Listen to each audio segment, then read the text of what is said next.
Good morning mga kawanggets.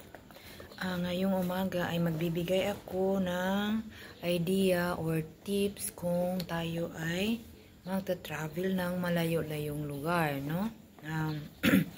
First is dahil ay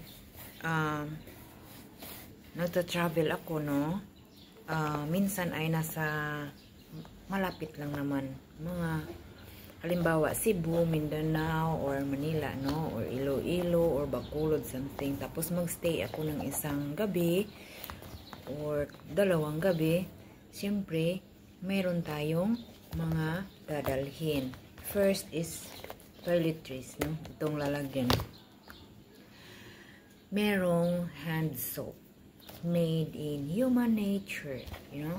Ayan, pagkasyahin natin, maliit lang siya dahil example lang naman, no? Itong mga skincare na mga kung anik-anik, may day cream, may night cream, no? At saka lipstick at saka lip gloss or lip shiner. Merong sunblock siyempre, at saka toothbrush na may cover. Ayoko yung maliit kasi madali lang siyang mabali ba mga kawanggits.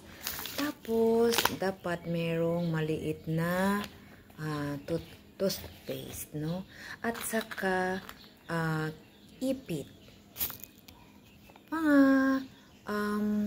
Hindi naman kailanganin pero baka lang kailanganin, no?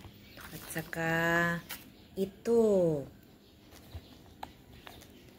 At saka kung pwede ito sa airplane, magdala kayo, ito, R-pillar o ganso sa Bisaya, ayan.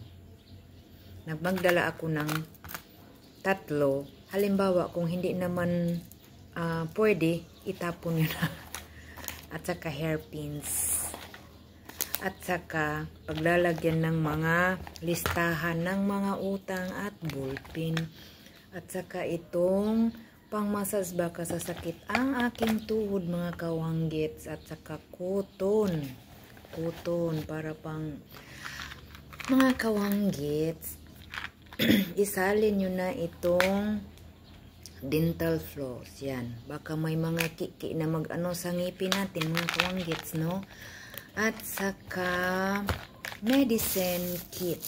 Ayan. Close yun ng aking medicine kit is yung pang anti-kati, yung cetirizine, yung Vicks inhaler, pang ubo, at saka pa ito, pang ubo, pang sipon, pang sakit sa tiyan, at saka pang ubo din, no? At kung meron pa kayong additional, pwede kayong magdala mga kawanggets. At saka towel. Towel yung importante, kahit saan dapat may towel. Ito. Magtatanong kayo kung bakit towel yan nakalagay sa maliit na lalagyan. Oo, kasi lagyan mo lang siya ng mainit na tubig or basain ng tubig. Ito ay lalaki na po mga kawanggets. At saka ito. Ano ito? Hindi yan BBM ha. Ito? Tawas para dito. Hindi po ako gumagamit ng Rexona kasi bawal sa akin, no? Yun lang. Sa mga toiletries. Pero sa luggage ko iba naman, no? Thank you.